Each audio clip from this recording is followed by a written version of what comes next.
जित इंद्रिय जित मद बरे, जित भव विजित कषाय, अजित नाथ को नित नमु, अर्जित दुरित कलाय। को पल पल पल को पले, वन में ऋतुपति आए, पुलकित मंजीवन लता, मन में जिन पद पाए। अहिंसा परमो धर्म की। परम पूज्य आचार्य भगवंत गुरुदेव श्री विद्यासागर जी मुनि महाराज की। 1008 श्री अतिशयकारी श्री अजितनाथ भगवान की। समस्त मुनि संघ की। पूज्य मुनि श्री विनम्र सागर जी महाराज की, मुनि संघ की। राजा के दरबार में प्रसिद्धि थी, जो कोई भी आएगा उसको कुछ ना कुछ देना पड़ेगा। एक साधु का उस राज्य पे आना हो गया। साधु के ऊपर भी वही नियम लागू हुआ, अगर इस राज्य में आए हो तो कुछ ना कुछ राजा को भेंट प्रतिदिन देनी पड़ेगी। साधु साधु था, राजा को क्या देता? जंगल में रहने वाले साधु, वो साधु रोज जंगल से एक फल तोड़ करके लाता और परंपरा का निर्वाह करते हुए राजा को एक फल दे देता। राजा भी उस फल को लेता, देखता कि फल है और लेकर के अपने मंत्री को दे देता कि इसको अलग कर दो। लेकिन जब राजा कोई चीज मंत्री को देता तो मंत्री बड़ा समझदार था। आज दे रहा है, कब मांग ले कोई भरोसा नहीं। सुन रहे हैं आप मेरी बात? कब मांग ले मंत्री को कोई भरोसा नहीं। तो मंत्री उन फलों को लेकर के एक कमरे पर ऐसा फेंकता चला जाता। ऐसा करते करते करते उस साधु को जीवन के 12 साल निकल गए। 12 साल से रोज साधु का नियम, सुबह सुबह राजा के दरबार में जाता, जाकर के एक फल देता, राजा फल को लेता, मंत्री को देता। मंत्री की नियति थी, मंत्री उठा करके कोतवाल को देता और कोतवाल को बोल के रखा था इस फल को फेंकना नहीं, एक रास्ते में छोड़ते, कमरे में रखते चले जाओ। जबकि सब जानते थे फल बिल्कुल सामान्य है, सबकी नजरों में दिख रहा था फल बिल्कुल भी सामान्य है, पेड़ पे लगा, अभी भी मिल जाएगा। लेकिन साधु की अपनी नियति, राजा की अपनी नियति, मंत्री का अपना कर्तव्य, कोतवाल की अपनी कर्तव्य परायणता, और 12 वर्षों से एक ही कमरे पर वो फल इकट्ठे होते होते होते उसमें सड़ांध इतनी भर गई कि पूरे के पूरे आसपास के वातावरण में उन फलों की सड़ने की गंध आने लगी। अंतिम दिन था उस दिन साधु का, उसको उस राज्य से बाहर जाना था। बाहर जाने से पहले उस साधु ने अंतिम दिन राजा के पास गया और चिर परिचित उसी वृक्ष का वही फल उठाया, देना चाहता था साधु श्रावक राजा को। राजा को न देकर के साधु ने अंतिम फल उठा करके ऊपर फेंक दिया। ऊपर फेंका तो ऊपर एक कौवा बैठा था। कौवे ने उस फल को जैसे आते हुए देखा तो अपनी जबान में पकड़ लिया। पकड़ा, फल पका था, मीठा था, और जैसे ही कौवे ने ऊपर का फल खाया, अंदर से एक हीरा गिर करके राजा की गोदी में आ गया। जैसे ही हीरा राजा की गोद में आया, राजा ने देखा कि हीरा तो बहुत बड़ा है। इतना बड़ा हीरा खड़ा हो गया पहली बार साधु के सामने, और खड़ा होकर के साधु से पूछता है ये क्या है? साधु वो बात कहता है, पिछले 12 साल से लगातार तुमको एक हीरा देता आया हूं और तुमने उसको फल समझ करके फेंकते रहे हो। जैसे ही यह बात राजा और साधु के बीच में हुई, वैसे ही राजा की अंतः चेतना अंदर से बिल्कुल शून्य होकर के झंझट हो गई। झंझट होकर के राजा मंत्री की तरफ पलट के पूछता है, मंत्री जो फल दिए थे कहां है? मंत्री जानता था राजा के हाथ की दी हुई कोई भी चीज फालतू फेंकी नहीं जाती। मंत्री ने तुरंत कोतवाल से पूछा, फल कहां है? कोतवाल ने कहा, 12 वर्षों से एक स्थान पर रोज फेंकता चला जा रहा हूं, अभी भी वो फल वहां पर पड़े हैं और उसमें से सड़ांत की बहुत ज्यादा गंध आ रही है। मंत्री को नहीं पता, कोतवाल को नहीं पता कि फल के अंदर क्या है, सिर्फ राजा को पता। अब राजा, मंत्री और कोतवाल तीनों एक साथ द्रुत गति से साधु को साथ में लेकर के उस स्थान तक गए जिस स्थान पर वो फल पड़े थे। दरवाजा खोला तो बदबू के मारे बुरा हाल था और जैसे ही उस कमरे के अंदर सूर्य की किरणें पड़ी, सड़े फलों के बीच में से हीरे बड़े बड़े चमचमा रहे थे। देख करके साधु, राजा, मंत्री, कोतवाल सबकी आंखें चकाचौंध हो गई। साधु तो बोलता था, मुझे तो पता था कि इस फल के अंदर क्या है, बस तुम्हें नहीं पता था कि इस फल के अंदर क्या है। हर बार ऐसा होता है, षष्ठी में हमारा पुण्य, हमारी पुरुषार्थ, हमारा ऐसा दैवी संयोग हमको हमारे जीवन में कुछ ऐसी चीजें देकर के जाता है, लेकिन उन चीजों का मूल्य हमें पता नहीं होने के कारण हम उसको सड़ा हुआ फल मान करके उठा करके फेंक देते हैं।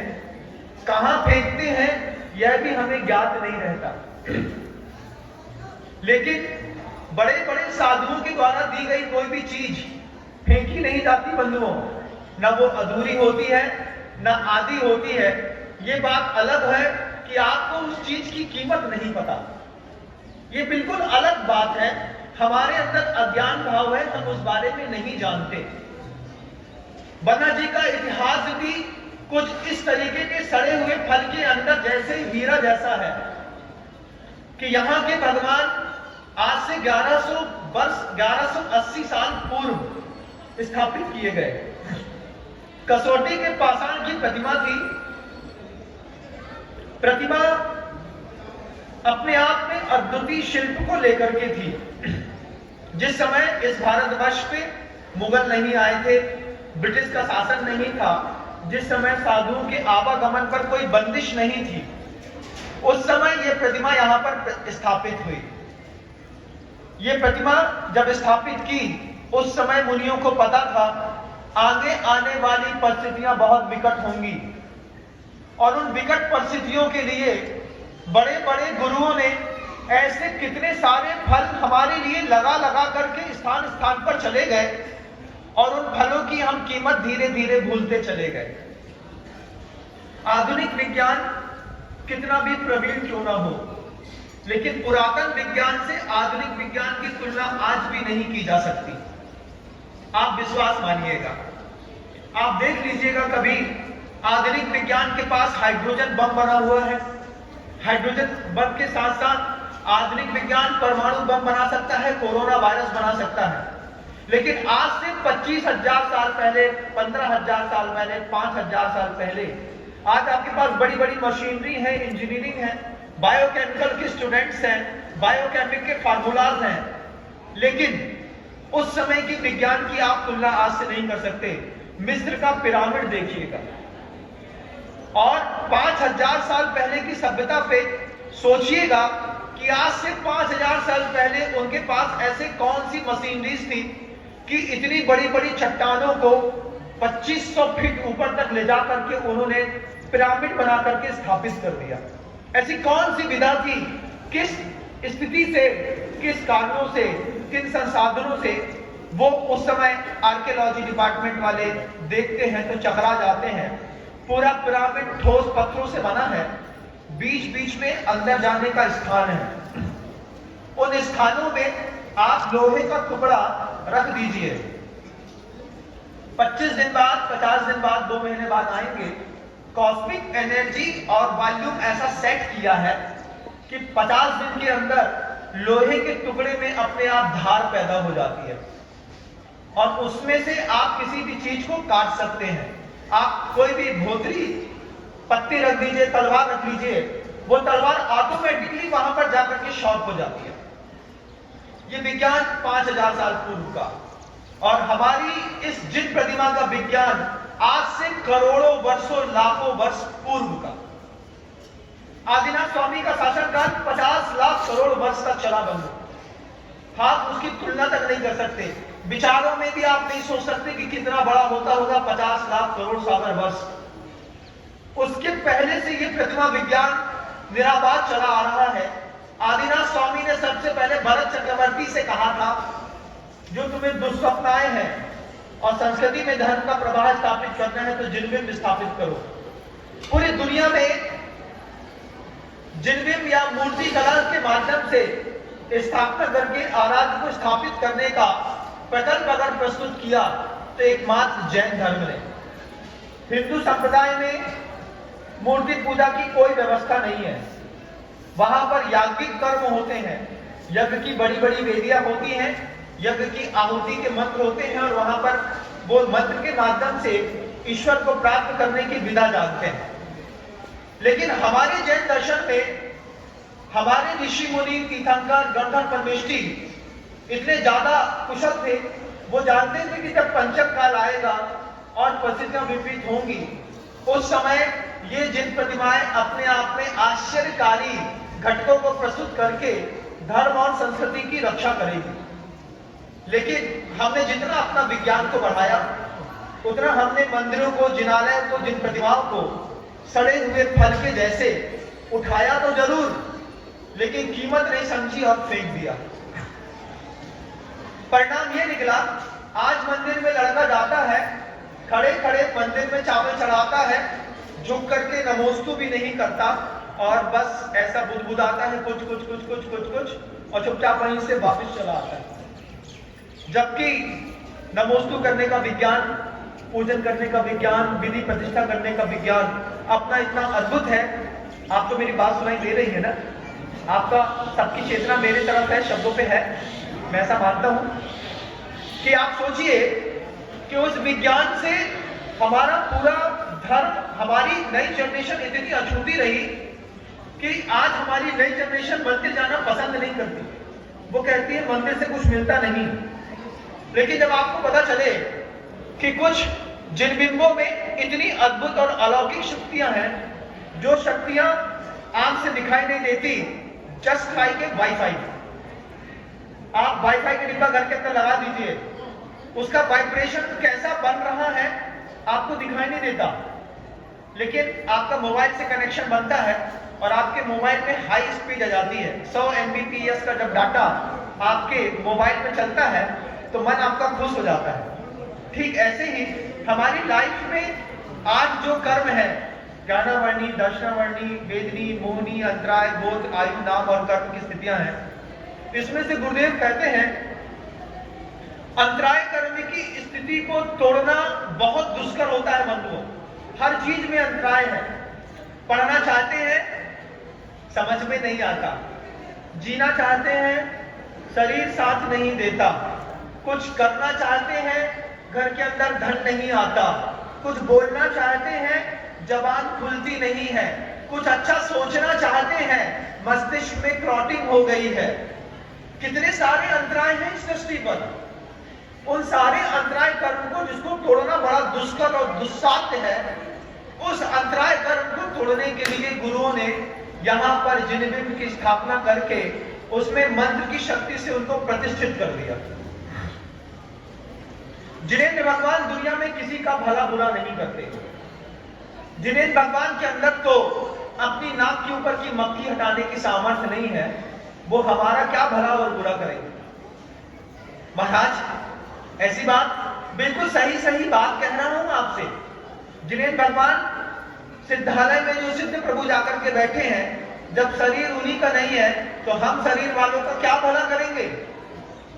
तीर्थंकर कुछ नहीं कर सकते हमारे लिए, लेकिन तीर्थंकर की प्रतिमाएं अद्वितीय रूप से हमारे लिए बहुत कुछ कर सकती हैं। तीर्थंकर इस सृष्टि पर तो है नहीं, तीर्थंकर की प्रतिमाएं हैं। उन तीर्थंकर की प्रतिमाओं में जिन तरीके से मंत्र स्थापित किया जाता है वो एक टूल है, जिस टूल के माध्यम से आपको हर चीज पता चलती है। जैसे बड़ी बड़ी गाड़ियों में आप बैठते हैं, कहां जाना है, कैसे जाना है, कब जाना है, क्या करना है, एक स्क्रीन लगी रहती है। आप सिर्फ नाम डाल देते हैं कि मुझे गुड़गांव जाना है, और गुड़गांव तक का रास्ता, ट्रैफिक, मुड़ने का पॉइंट, कब कैसा मुड़ना है, कब डायरेक्शन है, आप अपने कार में सुनते रहिए, गाड़ी चलाते रहिए और आप पहुंच जाएंगे। ऐसे ही इस सामान्य मनुष्य की, प्राणी की, नर कीट की गाड़ी सिद्धालय तक कैसे जाएगी, इसके लिए तीर्थंकर बोल के चले गए और गुरुओं ने यहाँ पर तीर्थंकर की प्रतिमाओं की स्थापना करी। उसमें बहुत सारे मंत्रों की स्थापनाएं करी। वे मंत्र क्या करते हैं आप देखिए, वो मंत्र क्या कमाल करते हैं, आप समझिए इस बात को बहुत गौर से, कि उन मंत्रों में अतिशय प्रकट किया। उन मंत्रों का क्या प्रभाव था कि जब भद्रबाहु स्वामी ने 9 उपवास के साथ पार्श्वनाथ भगवान की प्रतिमा में मंत्र को मंत्रित किया, तो पार्श्वनाथ की प्रतिमा अंतरिक्ष में तैर गई और 9 टन की प्रतिमा आज भी अधर में लटक रही है। ये मंत्र का कमाल है, कोई ग्राउंड एंड ग्रेविटी के रूल्स वहां पर नहीं लग रहे हैं, बंधु ध्यान रखिएगा। पाषाण में कोई दम नहीं थी। पाषाण जिसने प्रतिष्ठित किया, उस तपस्वी में बहुत बड़ी ताकत थी। उन्होंने पहले 9 उपवास किए, फिर सर्वज्ञ की वाणी से जिन मंत्रों का उद्घोष हुआ है उन मंत्रों की आराधना करी। आराधना के साथ शरीर को सुखाया और आपके लिए आपको समाधान मिल सके, इसलिए उन्होंने अपनी साधना के बल पर उन प्रतिष्ठाओं को, प्रतिमाओं को प्रतिष्ठित करके और यहां से परलोक की अनंत की यात्रा पे फिर निकल गए। किसके लिए? हमारे आपके लिए। लेकिन जैसे जैसे काल बढ़ता है और व्यक्ति के अंदर धार्मिक चीजें ठीक घटती बढ़ती रहती हैं। कैसे बढ़ती घटती रहती हैं महाराज? जैसे ईसीजी आपने देखा होगा, आपके ईसीजी का स्ट्रिप यहां पर लगा दें और रेखाओं का वाइब्रेशन देखिएगा, ऐसी ऐसी ऐसी चलते अचानक ऐसी हो जाती है, फिर थोड़ी होगी, फिर ऊपर नीचे हो जाएगी। पंचम काल में धर्म ध्यान भी ऐसे ही होता है, एकदम से डाउनफॉल में जाता है और एकदम से अपग्रेड होकर के ऊपर चला जाता है। तो उनका डाउनफॉल और अपग्रेडेशन करता कौन है? ये बात उठती है कि हमारी जिंदगी में डाउनफॉल धर्म का कौन लाता है और अपग्रेड कौन करता है। गुरुदेव से पूछा तो गुरुदेव कहते हैं कि डाउनफॉल लाना और अपग्रेड करना ये आपका काम नहीं है, आपके जीवन में तपस्वी साधुओं का काम है। और आपके जीवन में इतने सारे लोग यहाँ पर आकर के बैठे हैं, ये मेरे आह्वान पर नहीं आए हैं, इनको तो बुलाया गया है परम पूज्य गुरुदेव श्री विद्यासागर जी मुनि महाराज ने। जब गुरुदेव अपने 50 साल की साधना का जीवन व्यतीत करने के बाद 2018 में पहली बार बाबा जी के अजितनाथ भगवान के सामने आए और चरणों में आकर के बैठे, तब गुरुदेव 3 मिनट तक माथा गुरुदेव ने धरती से बाहर ऊपर नहीं उठाया और फिर बस एक ही बात बोलते रहे, कृत्रिमा कृत्रिमाणाम भाव तो हम स्मरामी, जिनवर नीलानाम भाव तो हम स्मरामी। कृत्रिम और अकृत्रिम ऐसे जिनालय, जिन जिनालयों की अद्भुत वैभव और शक्तियां हैं। आप कभी भी देखिएगा कि जौहरी ही पहचानता है सोना कितना है, चांदी कितनी है, तांबा कितना है, कॉपर कितना है, और उसकी नजरों में वो कमाल रहता है। बंधु, वो कमाल दिखाया उस व्यक्ति ने। और आप देखो कमाल क्या, देखो कि आचार्य सिंह जी जैसी प्रतिमा के सामने आकर खड़े हुए, आचार्य सिंह जी थके थे, आचार्य सिंह जी के पैर पर रास्ते में चलते हुए एक कांच का टुकड़ा घुस गया था। हम आपसे पूछना चाहते हैं कि अगर आपकी आंख में रास्ता चलते हुए एक कांच आंख में घास का तिनका चला जाए, कितनी देर सरवाइव करेंगे आप घास के तिनके के साथ? कितनी देर? कितनी देर? तुरंत आंख खोलेंगे और बोलेंगे भैया आंख में कुछ चला गया है, इसको ठीक कर दो, हमसे नहीं निकल रहा, तुमसे कुछ नहीं होगा, तुम निकाल दो। आंखें ऐसी खोल के रखते हैं आंसू बहाते रहते हैं जब तक उसकी पीड़ा का शमन न हो जाए। पैर में बबूल का कांटा घुस जाए, कितनी देर चलेंगे? पहले वहीं पे जहां खड़े हैं वहीं बैठ जाएंगे, पहले कांटा निकालो, उसके बाद आगे की यात्रा संपन्न होगी। लेकिन गुरुदेव के पैर में यहां से 4.5 किलोमीटर पहले कांच का टुकड़ा घुस गया। थोड़े थोड़े रक्त की बूंदें धरती पर स्पष्ट पीछे चलते हुए साधु को दिखाई दे रही थी। आचार्य जी से कहा, 1 मिनट पैर देख लेते हैं। आचार्य जी कहते हैं, पैर रुकेंगे तब तो तुम पैर को देखोगे, पैर अभी रुकने का नाम नहीं ले रहे हैं। ये अजितनाथ स्वामी के औरा है। गुरुदेव यहां पर आकर के बैठने के बाद आचार्य जी ने भगवान की प्रतिमा के पास गए, नमोस्तु किया। नमोस्तु करने के बाद अपने कक्ष पर गए। कक्ष पर जाकर के फिर साधु संग गया, वहां पर कहा कि आचार्य जी पैर में कुछ गड़ गया है, एक बार देखना है। आचार्य जी बोलते हैं, समय नहीं है अभी मेरे पास। गुरुदेव 5 मिनट अंदर बैठ करके वापिस बाहर आए और सबसे पहले एक बात गुरुदेव ने कही कि यहाँ पर अजितनाथ भगवान का एक विशाल मंदिर बनेगा जो कुंडलपुर के बड़े बाबा के जैसा होगा। कुंडलपुर के बड़े बाबा के जैसा होगा। मुनि शिव प्रसाद सागर जी महाराज, समोसा जी महाराज, मैं स्वयं वहां पर उपस्थित था। हमने कहा, कोई और साधु थे, उन्होंने भी कहा, आचार्य जी छोटा सा गांव है। बोले गांव भले छोटा सा है लेकिन प्रतिमा छोटी नहीं है, प्रतिमा बहुत बड़ी है। ये प्रतिमा, आचार्य जी बोले, स्वर्गों में ऐसी प्रतिमा के दर्शन करना दुर्लभ होते हैं जैसी प्रतिमा यहां पर दिख रही है। इसका तो मंदिर बनेगा बनेगा और बनेगा। गुरुदेव खजुराहो के शांतिनाथ भगवान की सेवा करने के लिए खजुराहो जाना चाह रहे थे, लेकिन गुरुदेव यहाँ पर 5 दिन के लिए प्रवास के लिए रुके और 5 दिन के प्रवास पर यहाँ पर उन्होंने कहा कि अजितनाथ भगवान तो यहाँ पर बड़े मंदिर पर विराजमान होंगे ही। अजितनाथ भगवान के परिकर के चारों तरफ चांदी की 4-4 कुंटल की प्रतिमाएं स्थापित होंगी, वो भी पूरी 24 बंधुओं, बहुत देर नहीं लगी। जैसा ही गुरुदेव ने वहां पर कहा, मुश्किल से 1.5 घंटा लगा होगा। 9 प्रतिमाओं के पुण्य अर्चक आकर के खड़े हो गए इस बात के लिए कि 4 कुंटल चांदी और उसके अलावा जो आप कहेंगे, लेकिन आपने सोच लिया है तो यहां पर प्रतिमाएं स्थापित होंगी, ये हमारी जवाबदारी है। जब महापुरुष किसी चीज का उद्धार करते हैं, उठाते हैं, तो फिर धन की किसी चीज की कमी नहीं रहती। लेकिन महापुरुष हमेशा आह्वान करते हैं कि आप भी पुण्य कमा सकें।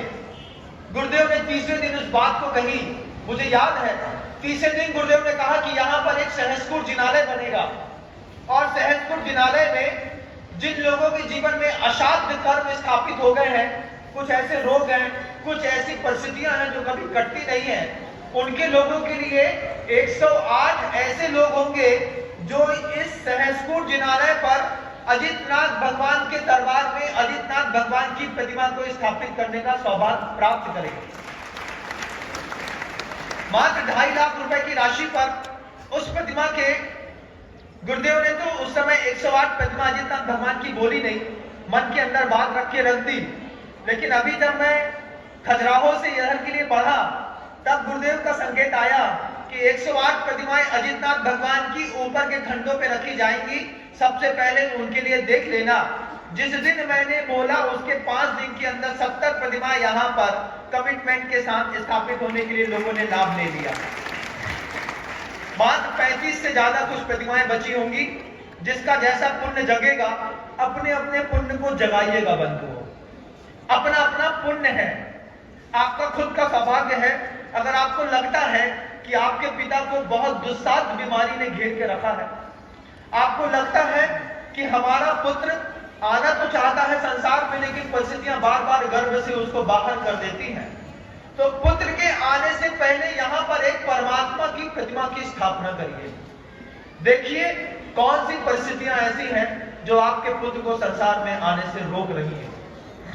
कुछ ऐसा दुष्काल कृत्य है बंधुओं, देवशास्त्र गुरु के प्रति कभी ऐसी आसाधना हो जाती है कि कर्म हम ऐसा बांध लेते हैं, चाहते तो हैं लेकिन लाभ नहीं मिलता।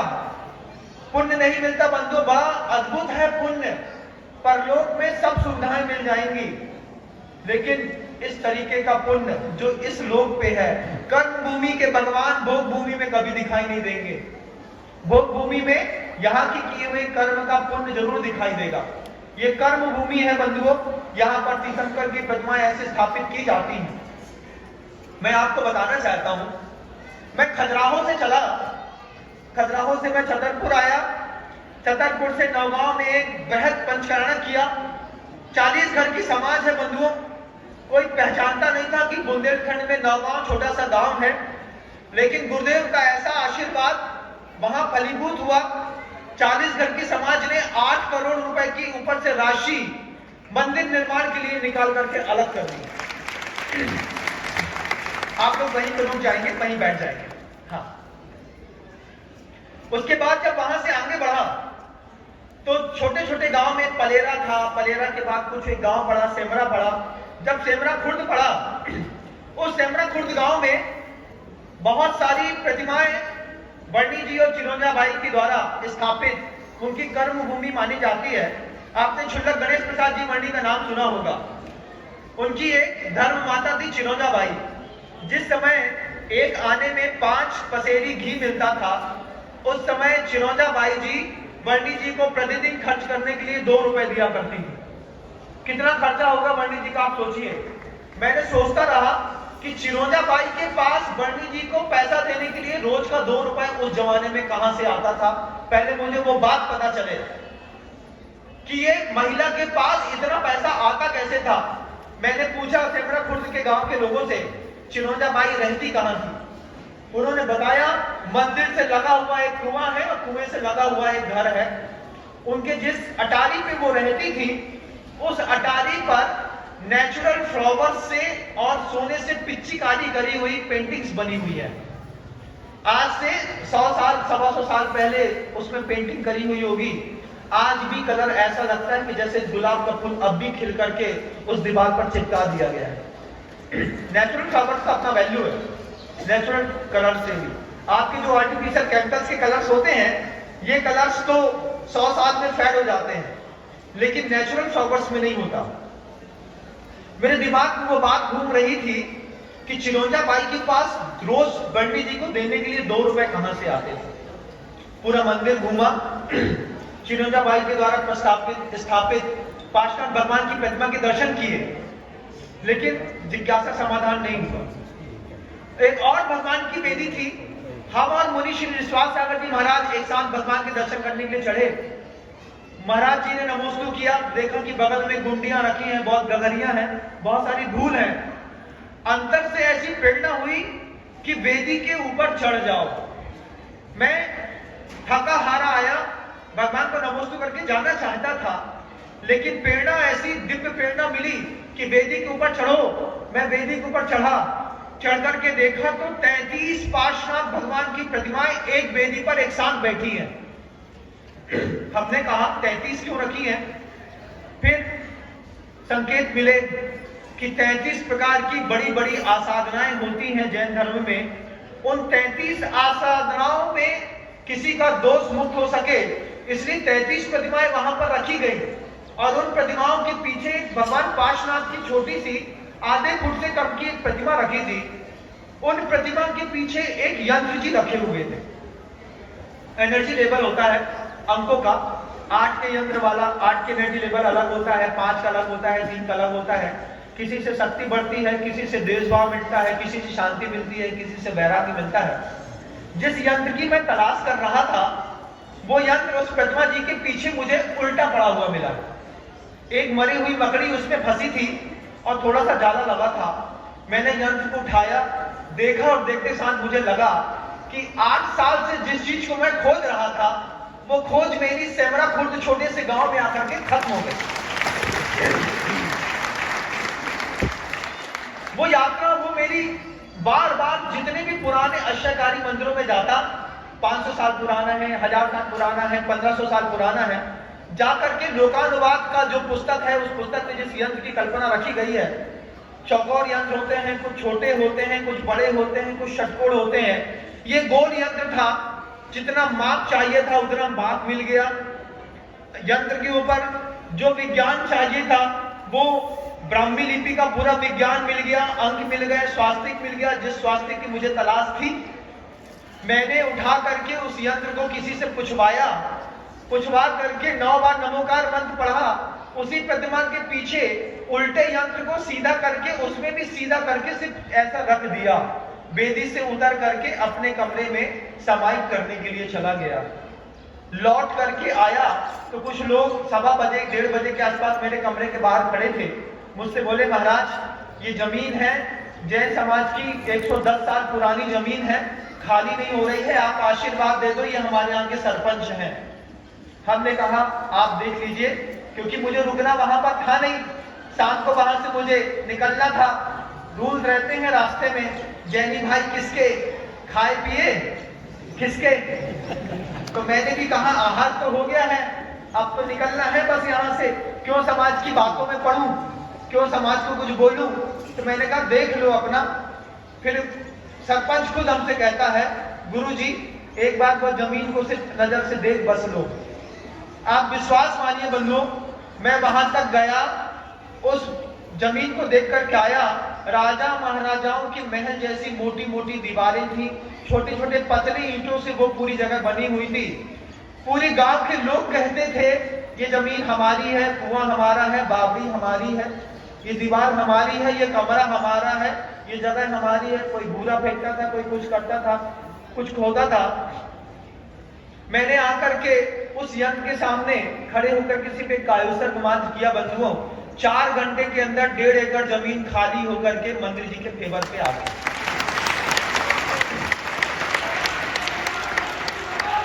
कुल 4 घंटा लगा, कुल 4 घंटा। मुझे 3:30-4 बजे वहां से निकलना था। सरपंच हमारे पास दोबारा आए, मैंने जाकर के वहां पे देखा, सरपंच खुद खड़ा होकर के कह रहा है ये जमीन तुम्हारी नहीं है, मंदिर जी की है, ये जमीन से दीवार हटेगी, तुम किनारे हट जाओ। सरपंच के आगे गांव के किसी भी व्यक्ति को बोलने की ताकत नहीं हो रही थी, किसी ने एक शब्द नहीं बोला, पूरी जमीन उसने खाली करा दी। हमने सरपंच से कहा, सरपंच जी हम तो जा रहे हैं, लेकिन जमीन को व्यवस्थित करना आपका काम है। सरपंच जी हमसे बोले, महाराज जैसे राम हनुमान के साथ आसमान पार कर गए थे, मैं आपका हनुमान बनना चाहता हूं, आप मुझे आशीर्वाद मात्र दीजिए। 15 मिनट में कोई व्यक्ति किसी व्यक्ति से क्या कितना जुड़ सकता है आप बताइए। सरपंच मेरा हनुमान बनने तैयार हो गया। पूरी रात जेसीबी चली, जमीन व्यवस्थित हुई। उसमें दूसरे दिन सरपंच ने खुद खड़े होकर के बाउंड्री खड़ी करी। फिर मुझे बार बार लगा, जब मैं यहां पर आकर के अजितनाथ भगवान को देखा, अजितनाथ भगवान के पीछे लक्ष्मी यंत्र और जल यंत्र रखे हुए थे। हमने कहा इस यंत्र की तो कोई कीमत ही नहीं है, उठा करके फेंक देना चाहिए। लक्ष्मी यंत्र और जल यंत्र की अजितनाथ भगवान के पीछे कोई कीमत नहीं थी। समाज में जब भी अजितनाथ स्वामी के पास जाकर के बैठता था, बस मन के अंदर एक बात आती थी कि वो सिमरा खुर्द गांव का यंत्र अगर ये अजितनाथ भगवान के चरणों के सामने रख दिया जाए, फिर उसके ऊपर एक शांति धारा हो जाए और उस शांति धारा का गंगोदक सबके माथे पर लग जाए तो दुनिया निहाल हो जाए। उस यंत्र की खासियत है कि अगर जैसे यंत्र क्यों रखे गए, उस यंत्र की खासियत है कि जैसे जंगलों में मान लीजिए जब जमाना था जब लोगों के पास 100, 200, 250, 300 पशु हुआ करते थे, जंगलों में पशु खो जाते थे, तो खोए हुए पशु को वापस लाने के लिए जंगलों में रात में जाना कठिन होता था। शाम को अगर पशु समय पे नहीं आया तो शावक जाकर के यंत्र जी के ऊपर अभिषेक कर देता था। शांति धारा के गंगोदक जल जैसे उस पर यंत्र अभिषेक करते थे। गाय बैल भैंस जो खो जाती थी, लौट करके वो व्यक्ति अपने घर में आकर के गौठान में आकर के खड़ा हो जाता। वो उस यंत्र की खासियत थी। मैंने लोगों से कहा कि आप जाकर के सेमरा खुर्द वालों से निवेदन करो, वो आपकी बात को मान लें। और ऐसा सौभाग्य मिला कि 8 तारीख तक के लिए वो यंत्र जी अजितनाथ भगवान के चरणों में आकर के स्थापित कर दिए गए। प्रतिमाएं अपने आप में तेजस्वी, यंत्र तेजस्वी। आज हमारे पास संत तेजस्वी, और संत के मुख से निकला हुआ मंद तेजस्वी, तेजस्विता की पराकाष्ठा है बंधु। 16 दिन का शुक्ल पक्ष में पूर्णिमा, पूर्णिमा में अजितनाथ भगवान, और अजितनाथ भगवान के सामने जाकर के अभी जिस समय आप यहां पर बैठे हैं, इस समय सिंह लग्न चल रहा है। सिंह लग्न की खासियत है, इस लग्न में जो कोई भी तेजस्वी प्रतिमाओं में अभिषेक करता है, गंधोदक प्राप्त करता है, उसको हर चीज में स्थिरता मिलती है। मेरा जॉब बचेगा कि नहीं बचेगा, पुत्र बचेगा कि नहीं बचेगा, संपत्ति बचेगी कि नहीं बचेगी, ये काम होगा कि नहीं होगा, जो आप डाउट में जीवन जी रहे होते हैं, डामाडोल, ऐसा ऐसा ऐसा ऐसा, सिंह लग्न में किया गया अभिषेक आपकी उस डामाडोल जिंदगी में पहली बार में स्थिरता ला करके खड़ी कर देता है। पहली बार में। दुनिया भर में कई जगह होंगी जहां पर बोलते हैं 22 बार आना पड़ेगा, 25 बार आना पड़ेगा, 50 बार आना पड़ेगा, अर्जी लगानी पड़ेगी। लेकिन ये सिंह लग्न वो सिंह लग्न है जो पूर्णिमा और 14 को मिलना बड़ा कठिन होता है, लेकिन संयोग से मिल गया। वो तेजस्वी प्रतिमा जिसके बारे में गुरुदेव ने ऐसा सोचा, उस तेजस्वी प्रतिमा के इतिहास को जब पता करके खोज करके प्राप्त करने की जानकारी पता करी, तो पता चला कि महाराज छत्रसाल अपने मुगल शासन के काल में पूरा का पूरा वैभव धीरे धीरे धीरे करके खोते चले जा रहे थे। किसी ने कहा कि आप अपने देवी देवताओं की आराधना तो करते ही हैं, लेकिन कुंडलपुर के बड़े बाबा एक दमोह जिले में स्थित हैं, वहां पे जाकर के छत्र चढ़ाइए, वहां पे छत्र चढ़ाने की बड़ी मान्यता है। मैंने कुंडलपुर की तिजोरी में देखी जाकर के, सैकड़ों छत्र रखे हुए हैं। हमने पूछा इतने छत्र क्यों रखे? बोले महाराज कुंडलपुर के बड़े बाबा की मान्यता है कि कुछ भी हो जाए, लेकिन हर स्त्री की एक भावना रहती है कि अपने जीवन से थोड़ा सा पैसा बचा करके, भले 10 ग्राम का, लेकिन सोने का एक छत्र कुंडलपुर के बड़े बाबा को जरूर चढ़ाएंगे। भावना रहती है लोगों की। तिजोरी में जाकर के देखा, अलमारी से बड़ी तिजोरी है कुंडलपुर के बड़े बाबा की, जहां पे उनके डिपॉजिट रखे जाते हैं।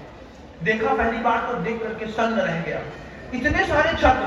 बोले महाराज आस्था है, लोग आते हैं और चढ़ा के जाते हैं, फिर कमेटी ला करके उसको यहाँ पे रख लेती है, जिससे बड़े बाबा का वैभव सुरक्षित रहे। यहाँ पर भी आप सोचिए कि महाराज छत्रसाल जो थे वो अपना वैभव हारते जा रहे थे, तो कुंडलपुर के बड़े बाबा के छत्र चढ़ाने गए। उसके बाद भी धीरे धीरे संपत्ति जाती चली जा रही थी। आपने देखा होगा बाजीराव मस्तानी एक मूवी देखी थी, मस्तानी दीवानी हो गई, क्या सुना तो होगा ना आपने? वो मस्तानी का महल ये अजितनाथ भगवान के चरणों से मात्र 65 किलोमीटर पीछे दुबेला गांव पे रखा हुआ है। मूवी कहीं भी बनी हुई हो, लेकिन रियल स्टोरी वाली मस्तानी जो थी वो यहां से 65 किलोमीटर दूर दुबेला गांव में रहती थी। वहां पे उनका एक बहुत बड़ा महल बना है, और उस महल के अंदर जिन मुनि महाराज ने यहां पर अजितनाथ भगवान की जिनबिंब में स्थापना की थी, उन महाराज के चरण चिन्ह दुबेला गांव में उस मस्तानी के महल के अंदर स्थापित है। आज भी वैभव देखिए क्या है, वैभव को समझिए कि जब महाराज छत्रसाल यहाँ का पूरा साम्राज्य हारते चले जा रहे थे, तो महाराज छत्रसाल को बोला कि झांझर नाम का एक छोटा सा गांव है, उस गांव के अंदर अजितनाथ भगवान की एक प्रतिमा है। उस प्रतिमा के सामने आप अपनी भावना मिट्टी के कलश में रख करके बहा दीजिए, वो कलश का प्रभाव आपको पूरे साम्राज्य को स्वतंत्र कर देगा। शुरुआत में महाराज छत्रसाल को विश्वास न हुआ, लेकिन मंत्री और सेनापति के बार बार आग्रह करने पर, छत्रसाल का मंत्री जैन था बंधुओं, बार बार आग्रह करने पर महाराज छत्रसाल ने वहां से यहाँ पे इस बंधाजी गांव में, जो आज नाम बंधाजी है, इसका नाम पहले पूर्व में झांझर गांव रखा जाता था, झांझर कहते थे इस गांव को।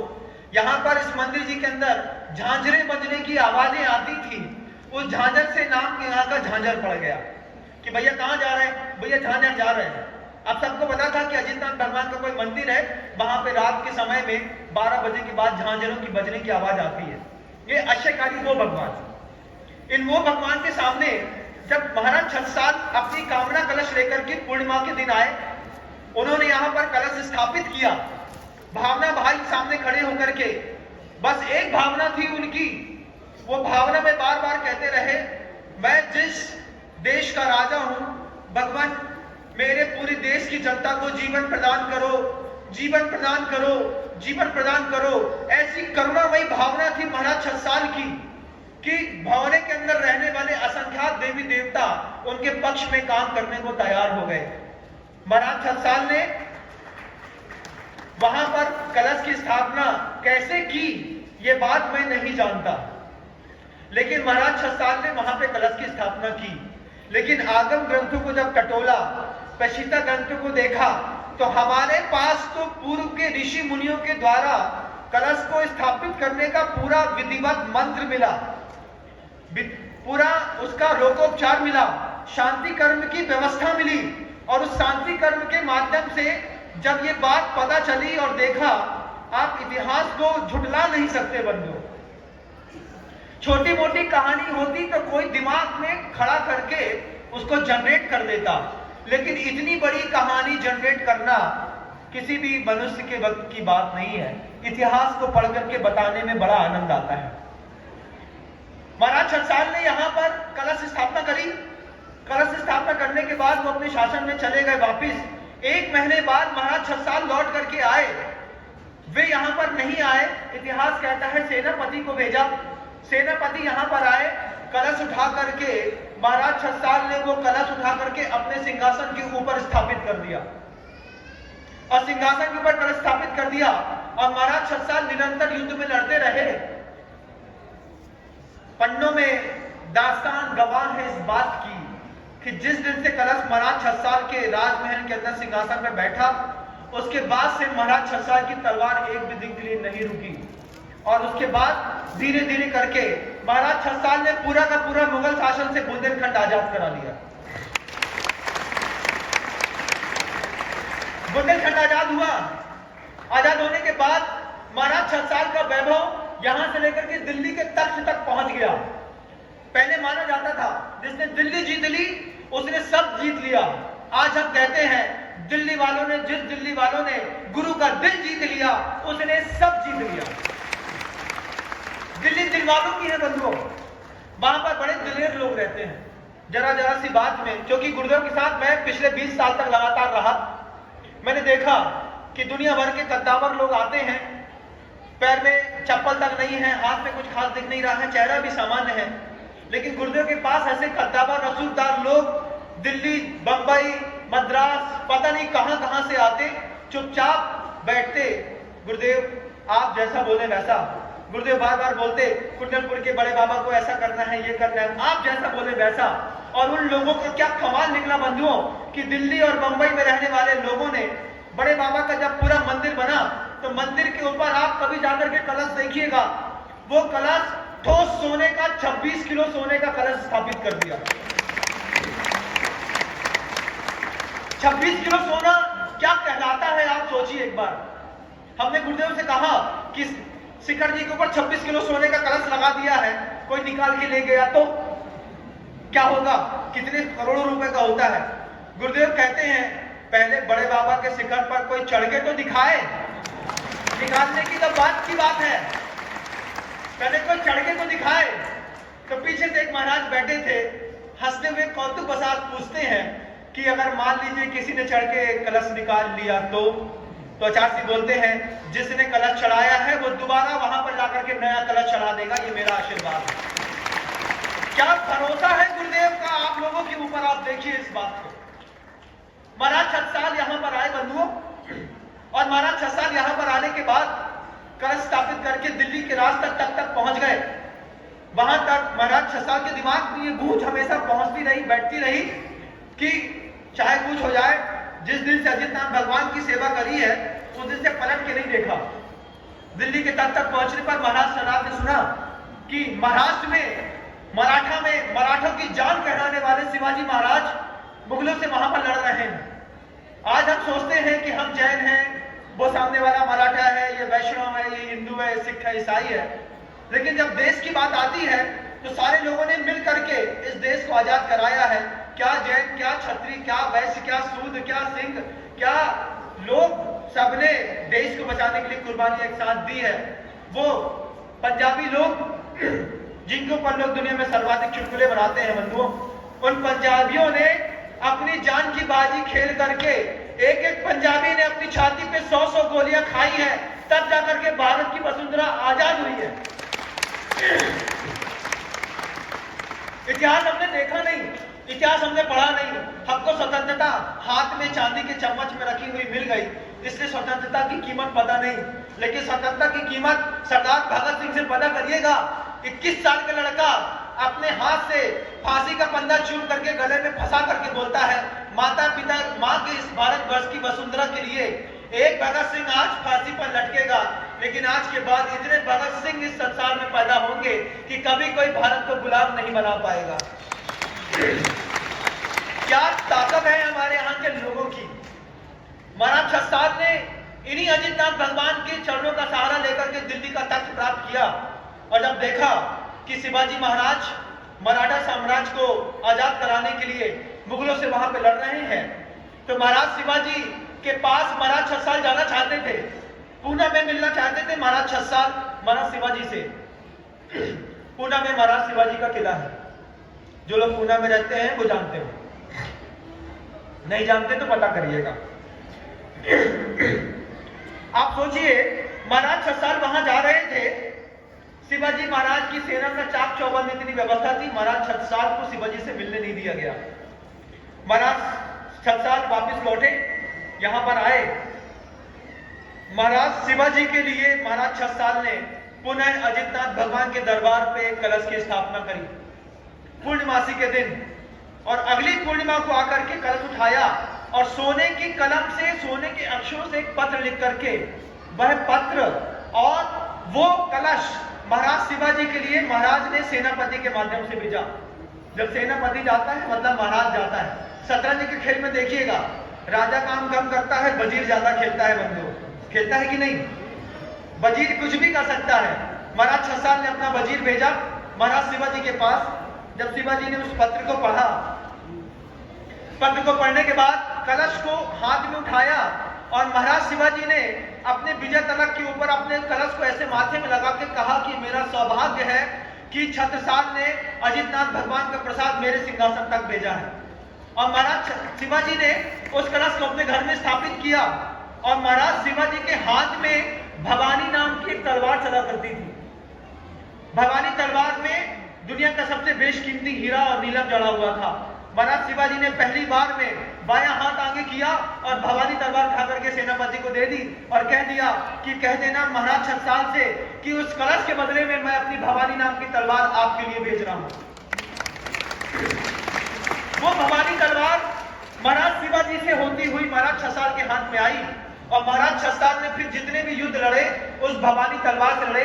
अगर भवानी तलवार देखना है तो आप आर्कियोलॉजी डिपार्टमेंट से पता करिए कि कैसे म्यूजियम में वो भवानी तलवार आपके लिए आज भी देखने को उपलब्ध मिलेगी।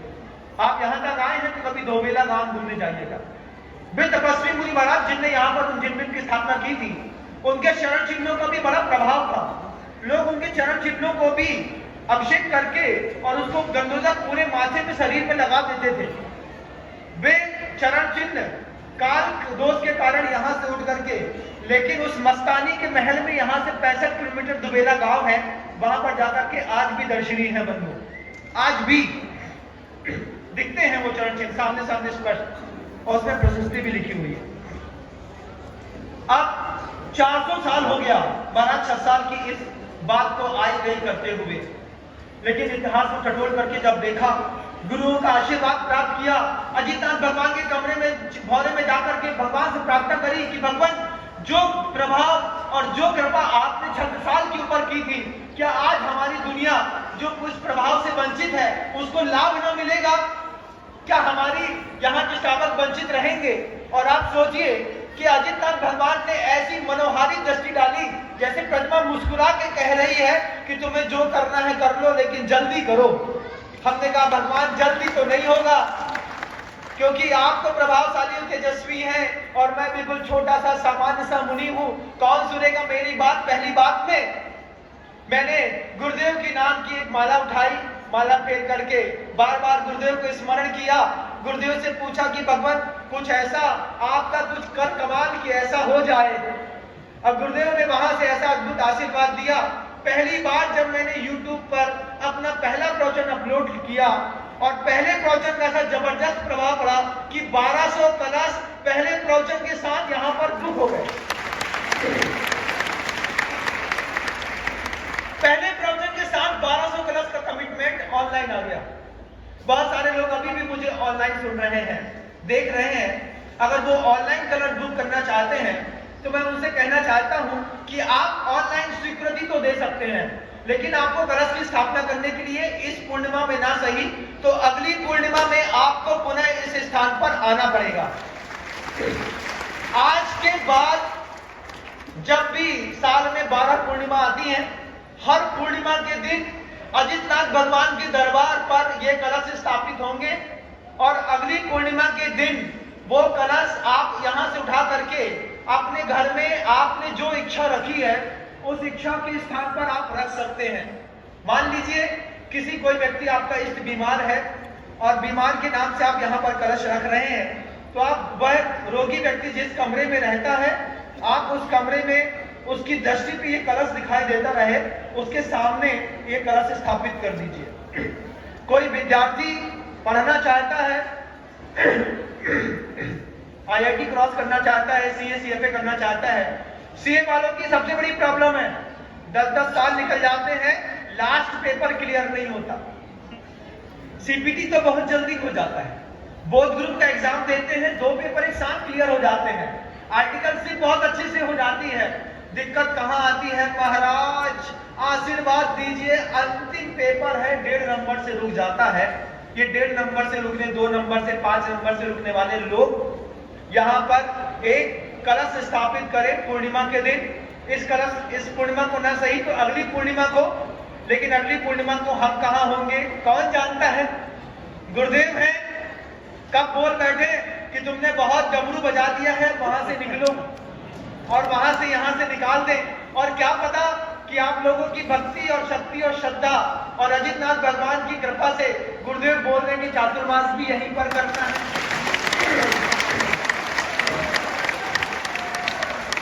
कुछ भी हो सकता है, क्योंकि तीर्थंकर में जितनी ताकत थी इतनी जीवंत तीर्थ में अगर कहीं दिखाई देती है तो हमको तो संत के रूप में अरिहंत दिखते हैं, तो हमारे गुरुदेव में दिखाई देते हैं। गुरुदेव है, कब क्या बोल दे, क्या दे दे, किसको कैसा भला कर दे, कोई कुछ नहीं जानता बंधु। गुरुदेव की कृपा से, गुरुदेव के आशीर्वाद से और गुरुदेव के सूक्ष्म और दिव्य आवाहन पर एक बार के प्रवचन में आज यहाँ हजारों लोग आकर के बैठ गए हैं। ये अपने आप में बड़े सौभाग्य और विश्वास की बात है। आपका विश्वास खो न जाए, कोई व्यक्ति उस प्रतिमा की उस यंत्र के लाभ से रह न जाए। कितना सोचते हैं गुरुदेव। मैंने कहा गुरुदेव ऐसा ऐसा इतिहास है, तो गुरुदेव ने कहा मुझे तो बता दिया, जनता को भी तो बताओ कि ऐसा इतिहास है, तुम लोग कलश की स्थापना करो।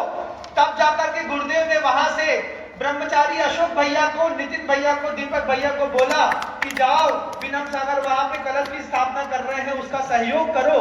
और गुरुदेव के भेजे हुए ये 3 देवदूत बन करके आपकी कलश स्थापना करने के लिए यहाँ पर आकर के खड़े हो गए। मैं बुलाता तो अभी बोल देते फलानी जगह वेदी प्रतिष्ठा है, फलानी जगह पंच कल्याणक है, महाराज समय नहीं मिलेगा। गुरुदेव उसके पास से जैसे नितिन भैया वहां पे जाके बैठे, नितिन भैया से गुरुदेव ने खुद चला करके कहा कि बन्ना जी जाना है तुमको, और बन्ना जी में बंद करके रहना पड़ता है। बोलो नितिन भैया, बोला कि नहीं बोला? यही शब्द बोले कि जाओ बन्ना जी में, वहां नम्र बैठा है, उसका कोई काम है करना है और सबको लाभ मिलना चाहिए। आपके हाथ में अभी लोटा है बंधुओं, वो लोटा आप जंगल जाने में भी यूज कर सकते हैं, पानी पीने में भी यूज कर सकते हैं, किसी को मारने में भी यूज कर सकते हैं। लेकिन जब ये तीनों देवदूत यहाँ पर खड़े होकर के मंत्र का उच्चारण करेंगे, ये आपका लोटा आपके हाथ से देखते देखते ही उस महाराज 6 साल की ताकत वाले कलश के रूप में परिवर्तित हो जाएगा। उसके बाद जब आप मुनि श्री निर्मल सागर जी महाराज, मुनि श्री विश्वास सागर जी महाराज मुनि श्री निसर्ग सागर जी महाराज, मुनि श्री समर सागर जी महाराज अपने पवित्रतम हाथों से जब इस कलश को स्थापित मंदिर करने के बाद स्वयं अपने हाथों से जिनेंद्र भगवान की उस अच्छे कार्य जितना भगवान की प्रतिमा से स्पर्शित करा करके आपके हाथों में देंगे। आप बगल में स्थापित कलश मंदिर में अपने कलश की स्थापना करेंगे। 1 महीने की आपको प्रतीक्षा रहेगी। 1 महीने तक आपको घर के अंदर भी बैठ करके कुछ करना है। आपको प्रतिदिन ओम ह्रीम श्री अजितनाथ जिनेन्द्राय नमो नमः की माला 3 मालाएं सुबह सुबह आपको देनी है अपने घर पे। कलश स्थापना के साथ साथ आपको सप्त व्यसन का त्याग भी करना है। 7 व्यसनों में रात्रि भोजन नहीं आता, इतना मैं आपको बता सकता हूं। लेकिन शराब आती है, मांस मदिरा मधु आता है, परस्त्री सेवन आता है, जुआ खेलना आता है, शिकार खेलना आता है, रात्रि भोजन नहीं आता। तो महाराज रात्रि भोजन कर सकते हैं? ये बात मैं नहीं बोल रहा हूं, मैं ये बोल रहा हूं कि रात्रि भोजन सप्त व्यसन में नहीं आता है। सप्त व्यसन में ये मांस मदिरा मधु, इसके साथ चोरी करना, शिकार करना, जुआ खेलना, परस्त्री सेवन करना, इस तरीके के प्रकल्प हैं। 7 व्यसन का त्याग करके 3 माला आपको घर के अंदर भी प्रतिदिन फेरनी है। आप श्रद्धा और अनुभूति और शब्दों का खेल देखिए। महाराष्ट्र के नांदेड़ गांव से एक सज्जन अकेले आए हैं, अपनी पत्नी को साथ में लेकर के आए हैं। थोड़ा खड़े हो जाएंगे और कैमरा वाले थोड़ा सा उनको दिखाएंगे तो मुझे अच्छा लगेगा। गुरुदेव के शब्दों पे क्या आस्था है कि दंपति ने अकेले 55 कलश की यहां पर आकर के स्थापना करी है। आप उनका चेहरा देखिए, आप उनके सामने रखे हुए उन लोटों को देखिए जो अपने हाथ से वो कलशों में परिवर्तित करेंगे। आस्था का कितना बड़ा खेल है। मैंने उनसे पूछा कि 55 कलश क्यों रखना चाह रहे हो, तो उन्होंने कहा कि महाराज सबसे पहले 9 कलश तो मुनि महाराजों के लिए मैंने रखे हैं, जिसमें मेरे सौम्य सागर जी महाराज का स्वास्थ्य सबसे पहले ठीक हो जाए। पहला कलश तो मैं इसके लिए रख रहा हूं। क्या महिमा है सावक के अंदर, क्या साधुता है, किस तरीके का दिल लेकर के वो पैदा किया है कि अपनी पत्नी, अपने परिवार, अपने पुत्र का पालन पोषण तो बाद में करूंगा, सबसे पहले मेरी संस्कृति के महान उन्नायक मेरे साधु संत सुरक्षित रहे। पहला कलश उन्होंने मुनिराज श्री सौम्य सागर जी के नाम पे रखा। दूसरा कलश उस सावक से मैंने बोला कि दूसरा कलश किसके नाम पे रखा है, तो वो बोल बैठे कि महाराज अभी अभी मुनिराज श्री आनंद सागर जी महाराज के शरीर में शारीरिक पीड़ा हुई है, दूसरा कलश मैं आनंद सागर जी मुनि महाराज के नाम पर रखना चाहता हूं। आप सावक की भावना देखिए बंधुओं, मैं तो सुनकर के मेरी आंख से आंसू आ जाता। धन्य है ऐसे लोग जो इस तरीके का सोचते हैं, धन्य है ऐसे लोग। मैंने पूछा, बैठे थे शाम को, मैंने पूछा तीसरा कलश क्या करना है। मैंने कहा महाराज जितने भी मुनि महाराज हैं नए क्षुल्लक बने, नए क्षुल्लक महाराज जी लोगों को बहुत अंतराय आता है, किसी भी साधु को अंतराय ना आए, इसलिए मैंने तीसरा कलश रखा। आप कम से कम ताली बजा करके उनके पुण्य के अनुमोदन कर।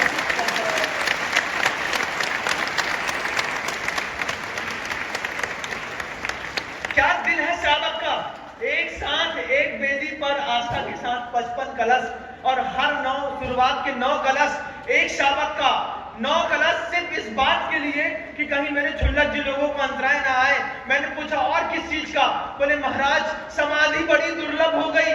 साधु समाधि शब्दों में पढ़ते थे, समाधि बड़ी दुर्लभ हो गई महाराज। मेरे परिवार की और मेरे पूरे साधु वर्गों की समाधि निर्दोष रूप से हो सके, इसलिए समाधि का कलश रखा। दुनिया में कितने सारे लोग अन्य देवी देवताओं और आदि देशी देवताओं के सामने हिंसा करते हैं, वो हिंसा न करे, इस तरीके की दर्शन विशुद्धि की भावना के साथ उस व्यक्ति ने 5वां कलश रखा मन में। कलश तो आप लोग भी रख रहे हैं, कलश तो आपके हाथों में भी है। हर कलश की अलग अलग राशि दी उसने, हर कलश की राशि हमने कहा एक भावना के साथ मैं ही रखवा देता हूं आपका कलश। बोले नहीं महाराज, मैंने बहुत पुरुषार्थ करके पैसा कमाया है। मेरा लड़का पूरे महाराष्ट्र में बहुत बड़ा बिल्डर है, कॉलोनी काटता है, जमीनें बेचता है। अरे इस दिन काम नहीं आएगा साधु समाधि के दिन, तो मेरा पैसा किस दिन काम आएगा? साधना का अभूतपूर्व परचम है ये नांदेड़ के वो श्रावक। आज भी उनका पुत्र अभी वहां यूट्यूब के माध्यम से वहां पे मुझे देख करके सुन रहा है और सामने वो दिखाई भी दे रहा है। मैंने इनसे कहा कि कुछ बड़ा काम करना है, इनने कह दिया महाराज आप आदेश करिएगा, बस इन कलश रख करके आया और आप जो बोलेंगे वो जितना भगवान के लिए मैं करने के लिए तैयार हूं। ये वैभव है, ये लोगों का वैभव बैठ जाए। आप सोचिए कि शुरुआत के 9 कलशों में एक भी अपनी कोई कामना नहीं, शुरुआत के 9 कलशों में एक भी तरीके में अपने परिवार के पुत्र के संपत्ति के लिए कोई भावना नहीं, सिर्फ किस लिए कि 9 कलश देव शास्त्र गुरु आचार्य परमेष्ठी इन सबको समर्पित होकर के 9 कलश, उसके बाद एक एक भावनाएं रखी उनने अपने परिवार की। महाराज बच्चे को पढ़ना है इसलिए एक कलश रखा, दुकान चले तो एक कलश रखा। हमने कहा ये तो आपकी सांसारिक भावनाएं हैं, लेकिन मैं अभिभूत हुआ इस बात से कि शुरुआत के 9 कलशों में सिर्फ और सिर्फ देव शास्त्र और गुरु।